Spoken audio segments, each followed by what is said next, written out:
La noche del 27 de mayo de 1960 estalló como una bomba en el corazón de la Ciudad de México.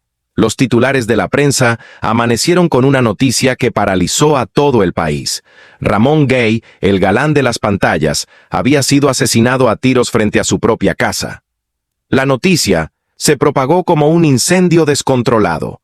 Los locutores de radio interrumpieron sus programas para informar el hecho. Los periódicos agotaron sus tiradas y las estaciones de televisión improvisaron coberturas de emergencia.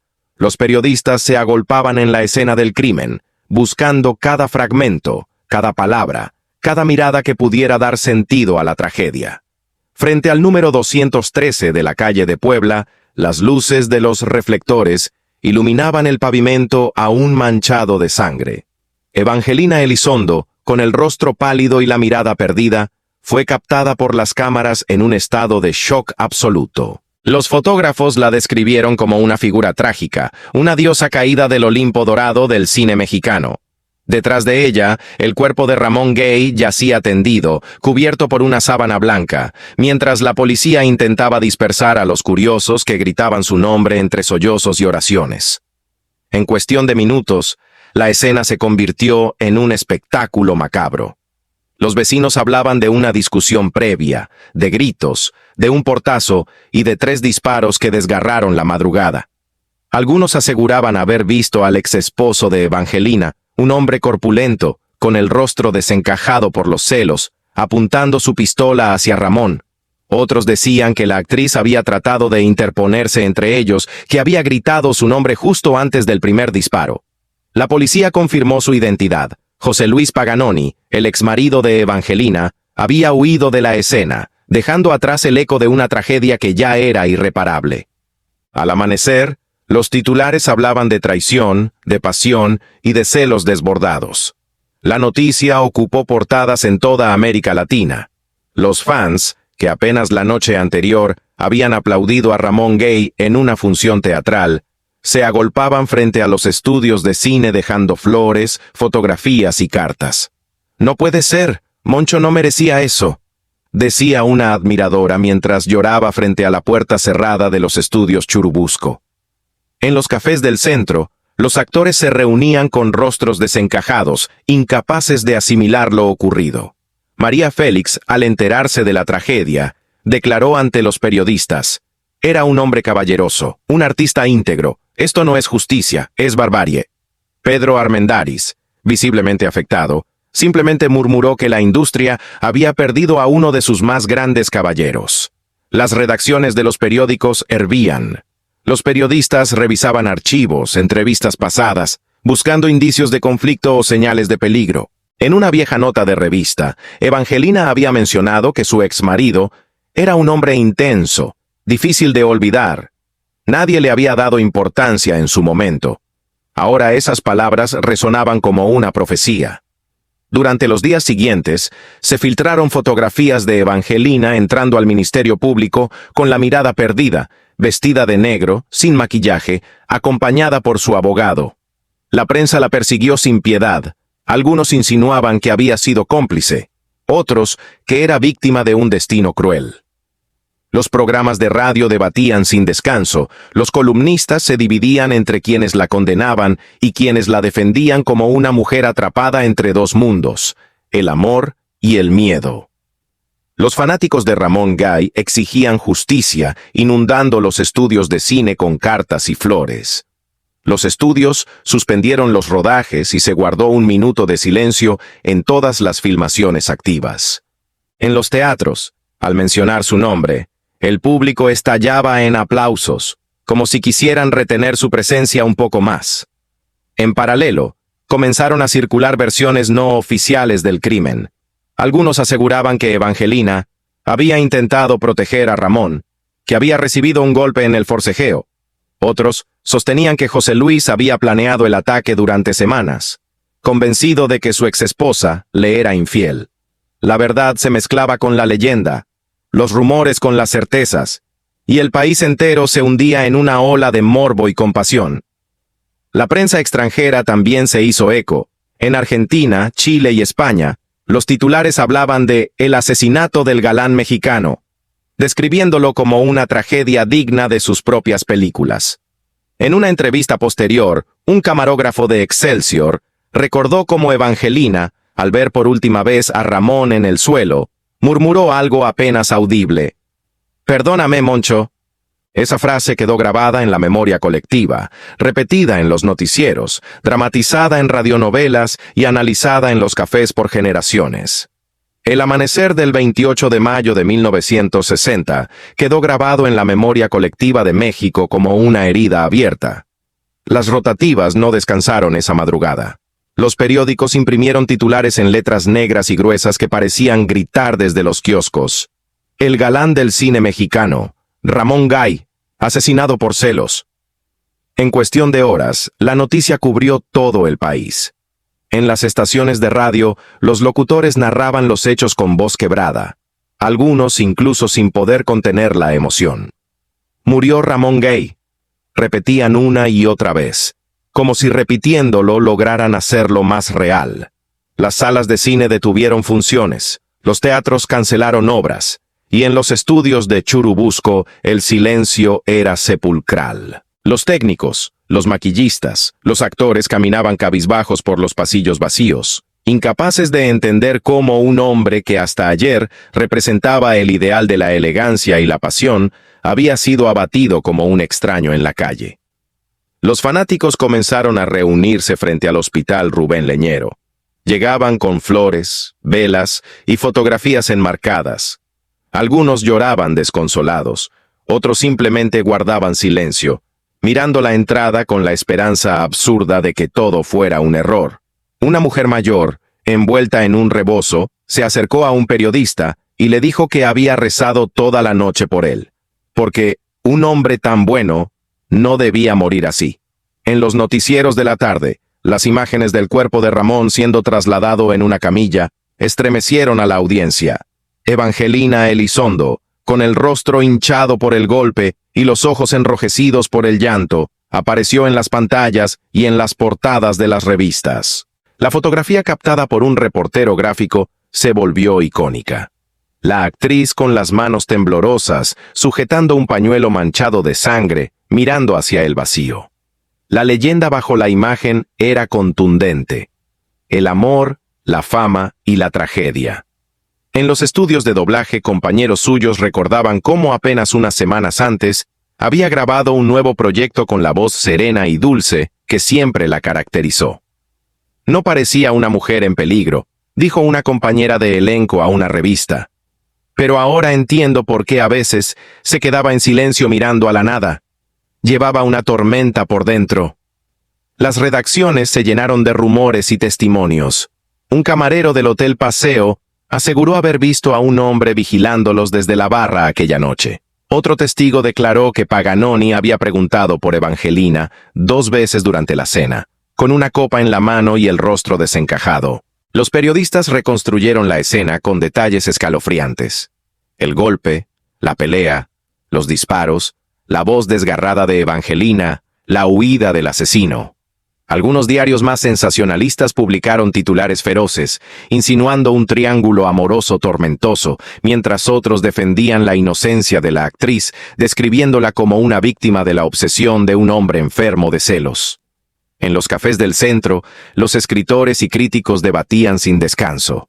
Octavio Paz mencionó en una tertulia privada que aquella tragedia era el retrato más cruel del machismo disfrazado de amor. Emilio Fernández, el indio, con la voz entrecortada, declaró ante los micrófonos: «Ramón era un hermano. Esto no fue un crimen pasional, fue un acto de barbarie».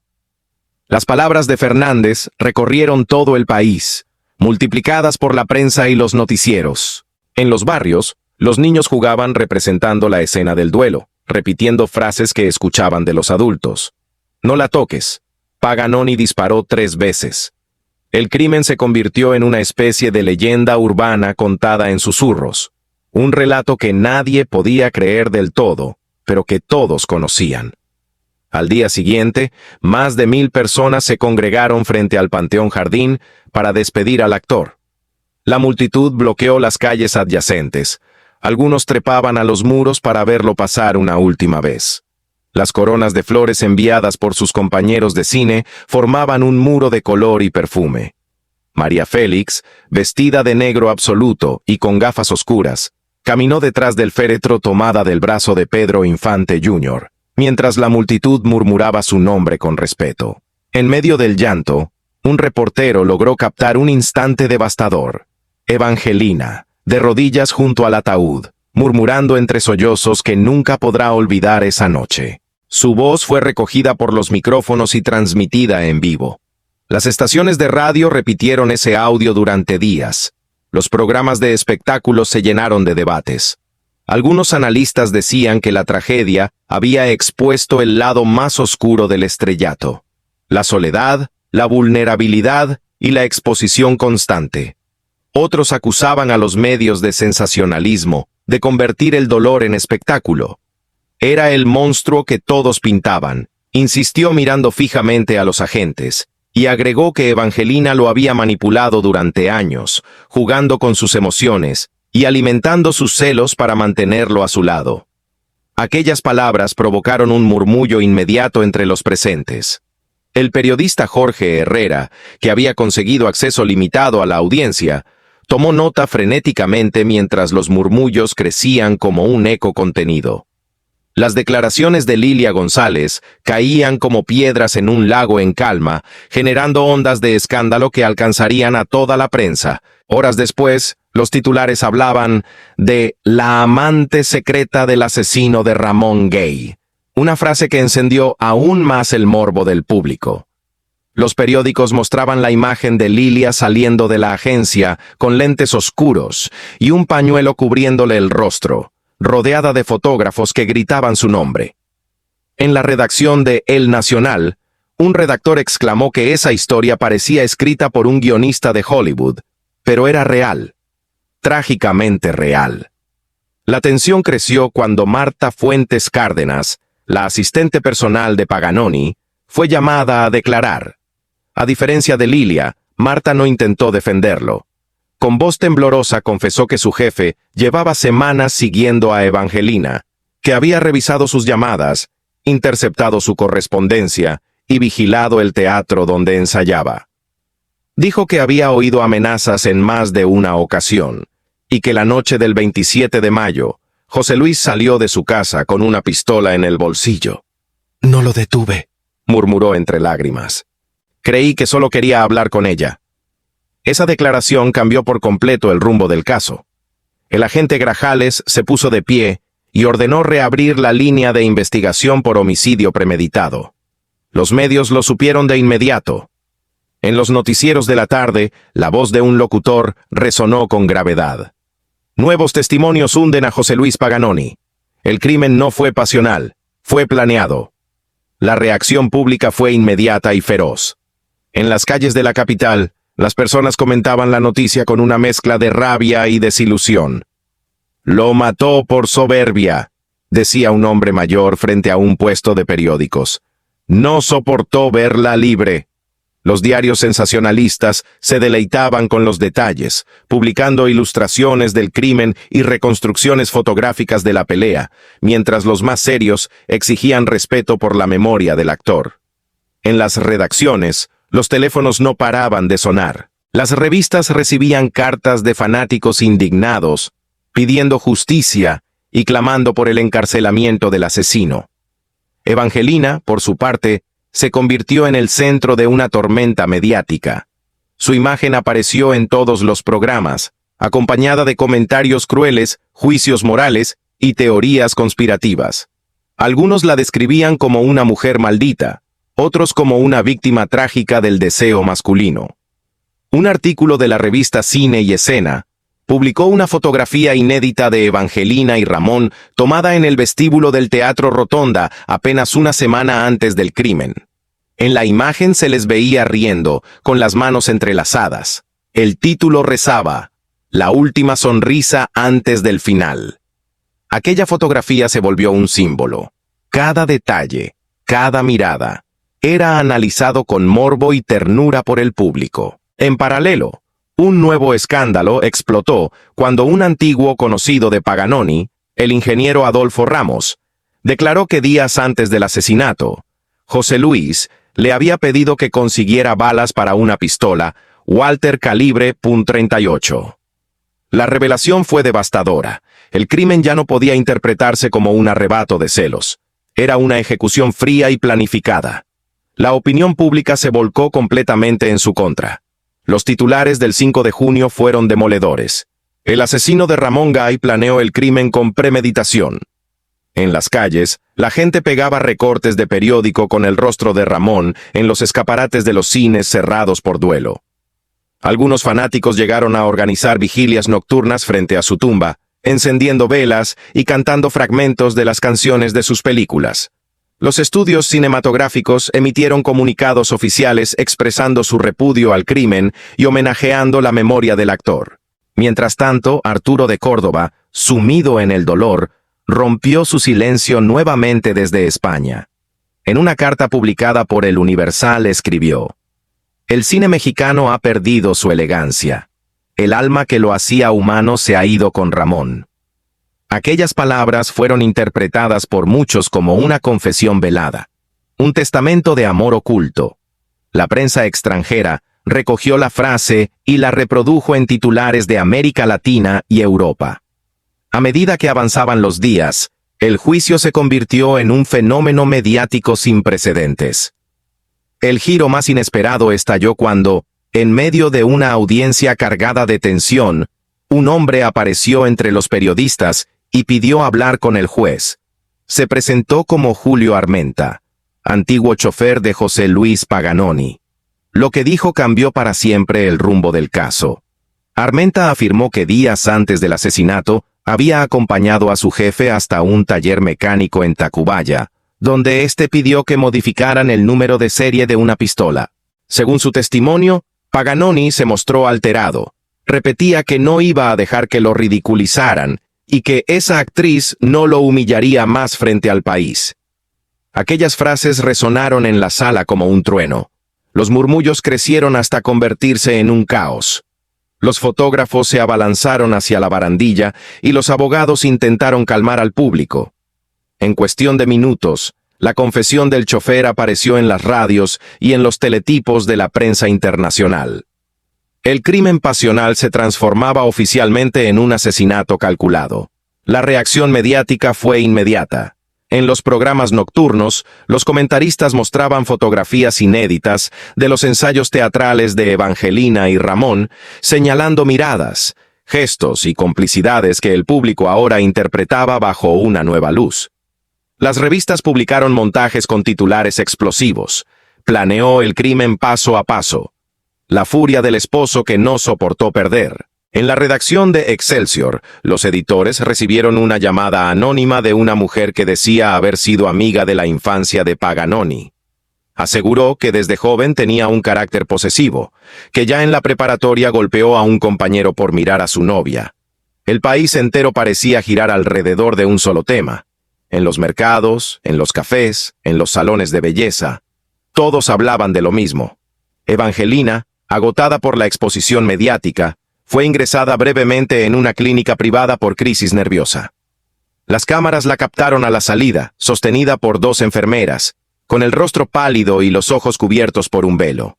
La imagen recorrió los noticieros, acompañada por una frase que ella pronunció apenas audible: «No quiero recordar». Esa tarde, el fiscal presentó nuevas pruebas. Entre ellas, un recibo de compra de municiones fechado el 26 de mayo, apenas un día antes del crimen. La tienda, ubicada en el centro histórico, confirmó que el comprador era José Luis Paganoni. El documento, sellado y con su firma, fue mostrado en el tribunal. El silencio que siguió fue tan denso que se escuchaba el zumbido de las cámaras fotográficas. El juez golpeó la mesa 3 veces para imponer orden, pero la atmósfera era irrespirable. Los abogados defensores intentaron argumentar que Paganoni compró las balas por seguridad personal, pero el argumento se desmoronó al instante. En los pasillos del tribunal, un rumor se expandió con la velocidad del fuego. Alguien dentro del propio círculo del acusado estaba dispuesto a delatarlo.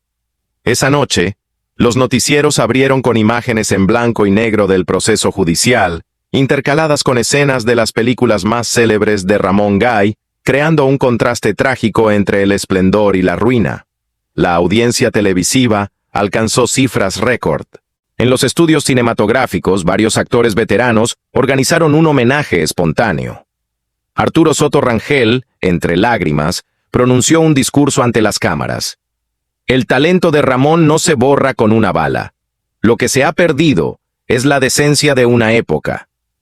Al día siguiente, un nuevo testigo apareció en escena.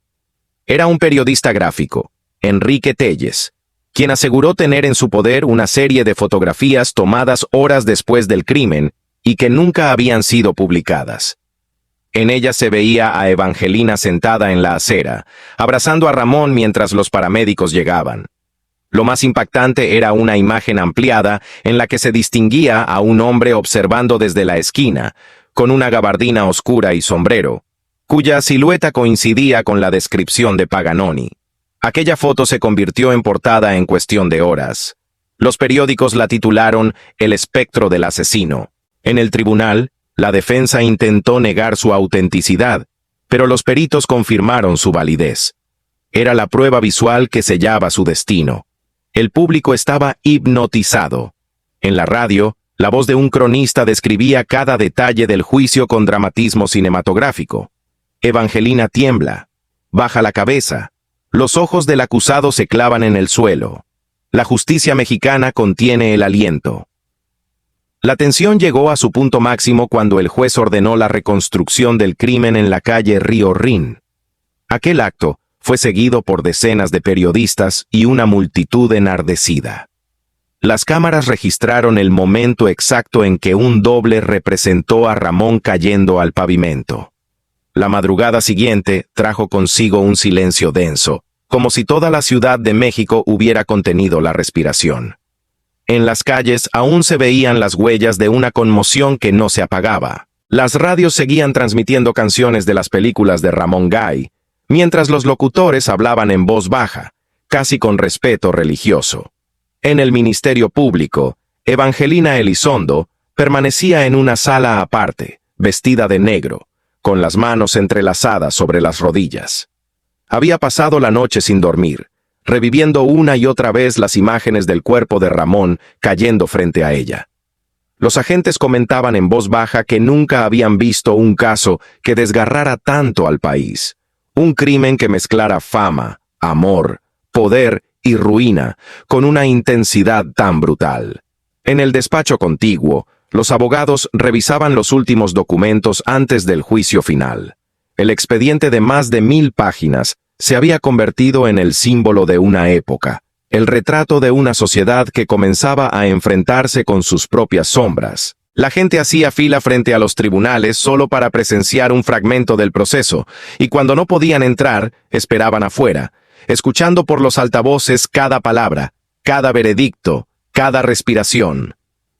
Dentro de la sala, Evangelina no podía levantar la vista. Su voz apenas era un susurro cuando el juez le pidió confirmar los hechos.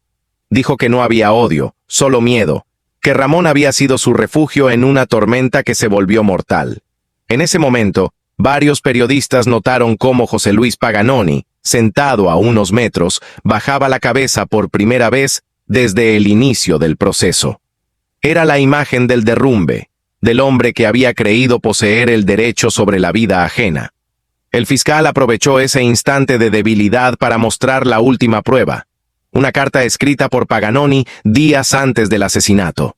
En ella, hablaba de una humillación que debía borrarse con sangre. Las palabras, escritas con tinta azul, estremecieron la sala. Los periodistas levantaron sus cámaras, y los flashes iluminaron los rostros desencajados de todos los presentes. En los periódicos del día siguiente, esa carta fue publicada íntegramente, acompañada por un retrato de Ramón Gay en su última película, sonriendo ante una cámara que ya no volvería a mirarlo. Hoy, al recordar esta historia, no se habla solo de una tragedia, sino del valor, del amor y del sacrificio que marcaron para siempre la vida de Evangelina Elizondo y de Ramón Gay. Dos almas que buscaron la verdad del sentimiento en un mundo donde la fama brillaba más que el corazón. Ella cargó con el peso del dolor, del juicio público, del silencio impuesto, pero también con la dignidad de quien amó de verdad. Él, símbolo eterno del romanticismo del cine mexicano, se convirtió en una leyenda no por su muerte, sino por la nobleza de su última acción. Que su memoria sirva como homenaje a quienes aman sin miedo, a quienes enfrentan el destino con el alma abierta. Si esta historia te conmovió, comparte su voz, su legado, su verdad. Dale like. Compártelo con quienes recuerdan aquella época dorada y sus estrellas inmortales. Y suscríbete para seguir descubriendo las historias que merecen ser contadas, las que laten más allá del tiempo.